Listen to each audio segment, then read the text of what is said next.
Julie Winkle-Giulioni specializes in improving performance through learning. She's partnered with hundreds of organizations to develop and deploy innovative leadership training solutions that are in use worldwide. Prior to co-founding her bi-coastal consulting firm, Design Arounds, Julie was director of project development for one of the world's largest commercial training companies. She also held multiple training leadership roles and was a department chair and professor at a Southern California university. Julie was named one of Inc. magazine's top 100 leadership speakers and has received multiple awards, including Global HR Excellence Award for Strategic Leadership and from the World HR Congress. She's a co-author of the Amazon bestseller, Help Them Grow or Watch Them Go, Career Conversations Employees Want. She's a respected speaker on a variety of topics and a regular contributor to many business publications. Please welcome Julie Winkle-Giulioni.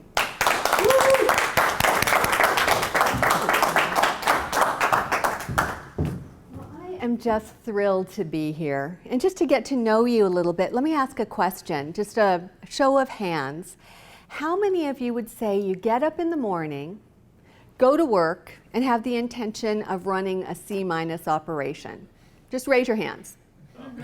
Just raise your hands. Oh, not seeing a lot out there. I mean, who would, right? Unfortunately, although it might not be our intention, a lot of us are doing just that. On average, in the United States, employees believe that they can bring 70% of what they're capable of doing to the job and keep the job. I don't know about you, that's a C-. And it also means that we're leaving 30% of that effort on the table. Imagine what you could do with 30% more customers, 30% more sales, 30% more good ideas. You don't have to imagine, because guess what? I've got a tool that can do all of that and more, and it's career development. Career development has been found to be one of the top drivers of employee engagement and that discretionary effort. And when people are willing to volunteer more to the enterprise, that translates into all the things that matter most to us: sales, service, innovation, quality, safety. Career development is also positively correlated to job satisfaction. When employees are happy, guess who else is? The customer. Yeah. Career development drives retention. One of the key reasons people stay or leave a job is because of the career development they're getting or not. And in fact, managers who are really good at career development, they enjoy 40% more retention than those who don't. And bottom line, career development, it hits the bottom line. When employees feel like their careers are being attended to, they give more, and they actually volunteer 25% more productivity than the average employee. So career development, the way I look at it, it's almost like this Swiss Army knife. You know, this multi-purpose, almost a survival tool for leaders who want to make a difference. Do you want to be that kind of leader who can engage people, who really taps their discretionary effort? A leader who taps the skills and the talents and the gifts that everyone has to offer, who can attract and retain the best talent and really drive tremendous results through others. If you want to be that kind of leader, career development is for you. And so I'm excited to share a few things with you today on this topic, starting with how the landscape is changing, what's going on in business, how it's different, and what that means from a career development perspective. But most importantly, what I really want you to walk away with are some strategies for infusing more career development into your leadership approach and to make it easier for you to help others grow. Is that what you signed up for? Yes. All right, well then let's do it. All right, let's get started with a little bit of a history lesson, a walk down memory lane, if you will, to a simpler time, the golden days of easy career development. Back in the days when the electric typewriter and the whiteout strips, that was our idea of high tech.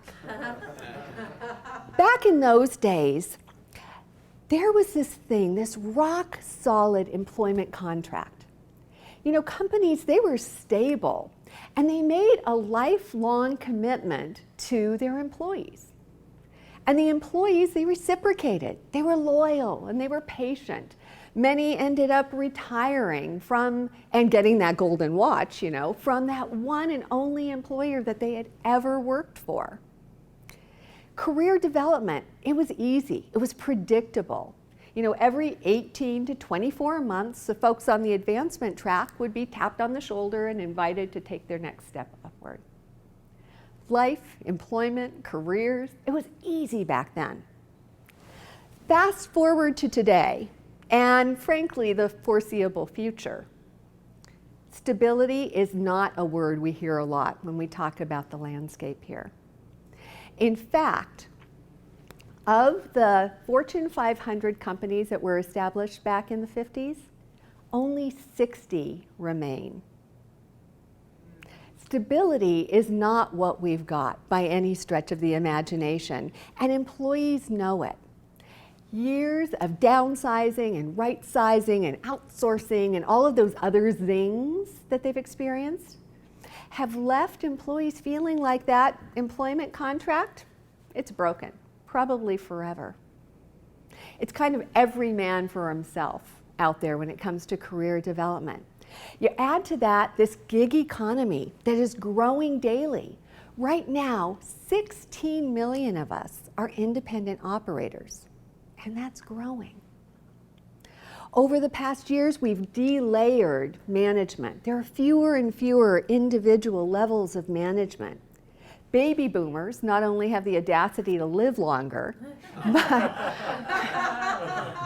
but they're working longer and occupying roles that others had hoped to assume. And so it leaves this impression that there's not a lot of opportunity out there. And so younger entrants to the workforce, they feel like, they don't really have any choice but to go somewhere else if they're going to get their goals met. The fundamental problem that we're facing here is that despite the fact that the world is wildly different than it used to be, we have not changed how we think about career development. Our expectations and our pictures of it are identical to back in those olden days. And by way of illustration, let's just do a little experiment here. You know that word association game where I say something and then you say the first thing that comes to mind? Let's play that. Okay, so I'm going to say something, you just feedback, whatever comes to mind, just like we played when we were kids or maybe in therapy. All right, you ready? Yes. Career development. It's all about climbing the corporate ladder. Everybody says it every time. The ladder. That's our default thinking when we think about career development. And I've got to tell you, my friends, it's dead. It's toppled over. The rungs have been broken. It is no more. And if we keep clinging to it the way we are, we're going to be like those electric typewriters and the whiteout strips. We have to reconcile our mindset with the reality. We need to evolve our thinking past careers as promotions and moves to something more dynamic, something more organic, something that's more consistent with the expectation that we're going to grow and learn every single day. Now, if you're like most managers, I would imagine you're thinking, right on, that sounds like a good plan, but I don't know how to do it. And you're in good company. Managers, leaders, we don't know how to make this evolution. And when we don't know how to do something, what happens? The anti-Nike campaign, right? We just don't do it. And as a result, employees are terribly unhappy with the career development that they're getting. Only 25% of Americans say they're satisfied with career development. That means that 3 out of 4 of your folks are unhappy. And in large part, it's because it's just not happening for them. And so I did a study to try to get to the bottom of what's going on. If this is such an important, if career development can do so much for the business, why aren't we seeing more of it? And so I worked with hundreds of leaders around the United States and abroad to ask, why aren't you doing career development? The number one answer we got back, you could probably guess. What do you think it is? Time. Yeah, time. It all comes down to time, doesn't it? And how can you argue with that? I mean, this is the most time-starved generation of managers ever. And if we keep thinking of career development as one more thing to put on that lengthy to-do list, it's never going to get done. So time is one. Another issue that we heard a lot was expectations. A lot of managers were saying, you know, my people, they want promotions, they want raises, they want the corner office, and I just don't have a lot of that stuff.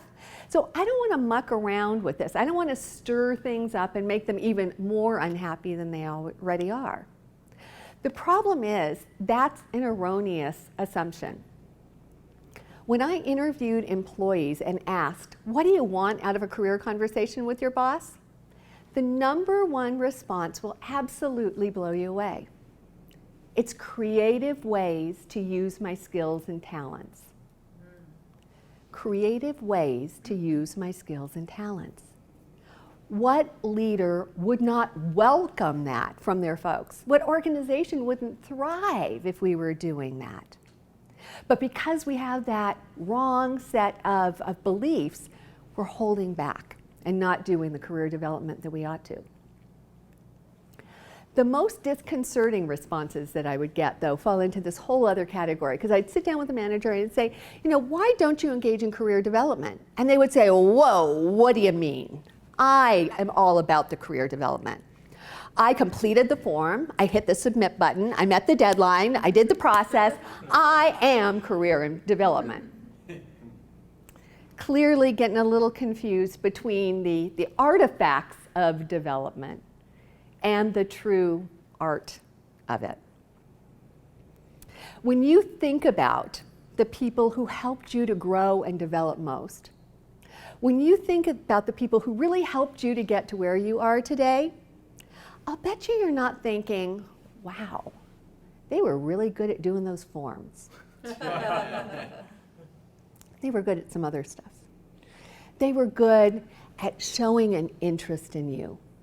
They were good at helping you get in touch with what meant something to you.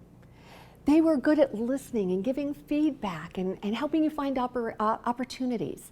They were good at trusting you and being trusted in return. When it comes right down to it, career development at its core is about relationships. Relationships that play out through conversation. Careers are developed one conversation at a time, over time. And so managers who are committed to helping their people grow, they need to start talking. So, talking about what, you might ask. What I want to do is share with you a really simple framework that operates at the speed of business, that can fit into even the busiest manager's daily life. It's a 3-part model, and the parts can be used individually or together to really spark reflection and connection and action. You interested in hearing about this? Yes. All right. First part of the model is something we call hindsight. Now, hindsight are those questions and those conversations that help people look inward and backward. Where have you been? What have you done? What do you love doing? What are your skills and superpowers and strengths? What are your interests? What are you maybe not so interested in doing? What are your values? It's all of that baseline information that you've got to have as a leader to help anyone develop and grow. But you might also notice those questions are very similar to the ones that we use during an employment interview as well, right? You know, when you're interviewing someone for a job, you can't get enough of what they've done, how they can work with you, what skills and talents you're going to be able to leverage. You're just so hungry and curious about it. And then we hire them. We invite them into the family, and it's literally and figuratively end of discussion.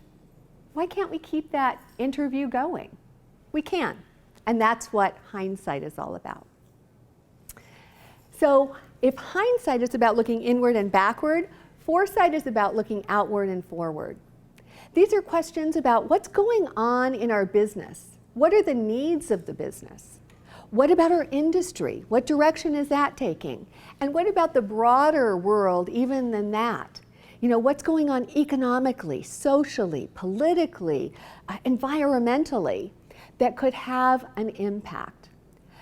Normally when we think about career development, we don't think about this big picture stuff. But the truth is, all of that creates the guardrails or the playground within which careers can grow and develop in a meaningful way. The other thing about foresight is as you start engaging your employees differently and talking about these big picture things, they develop greater business acumen and become better business partners for you as well. So there's a twofer in that one.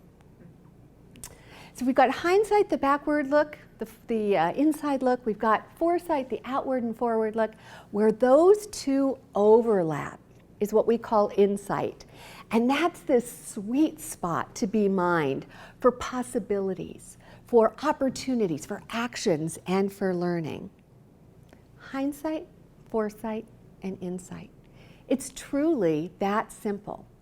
You can ask one of these questions with a spirit of curiosity, and you're doing career development.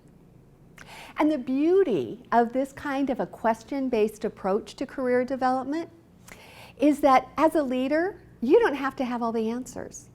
You don't have to have any of the answers, really. What you need are the questions. And almost any question is a good question, with one glaring exception. And I have to put this caution out here with blinking lights to you. There is one question that will do more harm than good if you ask it. One question that when you ask it reinforces all of those old and inappropriate expectations of career development. And unfortunately, that one question is the one that comes to mind most naturally when a leader gets ready to have a career conversation. You've probably whipped it out and used it yourself. The question, where do you see yourself in 3 to 5 years? It's iconic. That's what everybody thinks about when they think about career development. When I hear that question, all I can think is that it's the corporate equivalent of, what do you want to be when you grow up? You know, we ask kids that from the time they're little. And as kids, we are trained to start thinking about careers and work in terms of titles and jobs and positions. You know, I want to be a doctor, I want to be a lawyer, I wanted to be an elevator operator, but that's a whole other talk.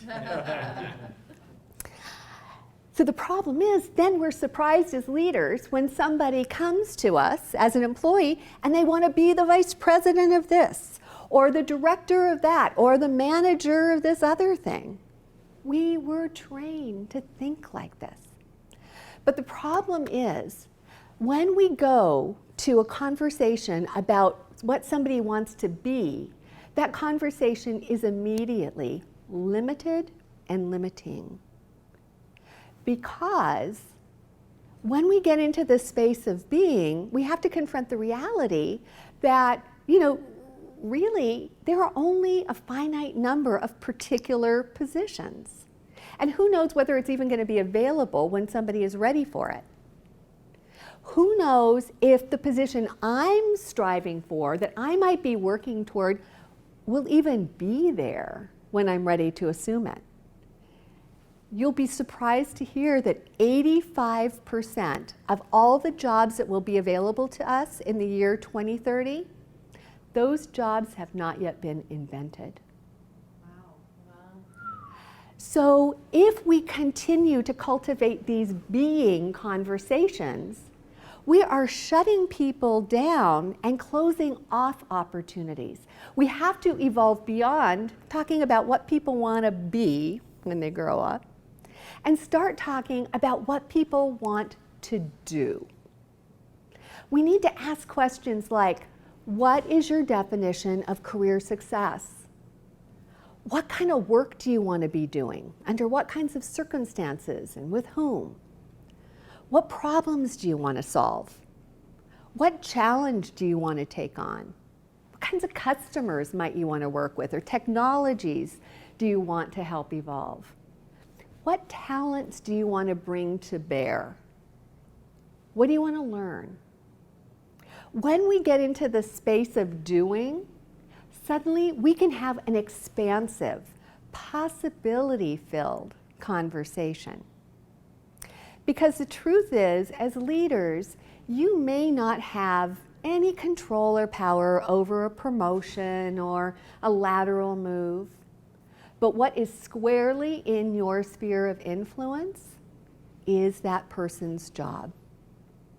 And if you understand what they want to do, then you're in a wonderful position to partner and help enhance that job with experiences and opportunities and projects that let them start learning and developing and growing now, right within the context of their current role.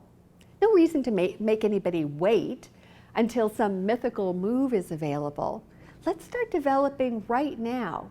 And you can do that when you have a comprehensive understanding of what people want to do. That gives you power and possibilities.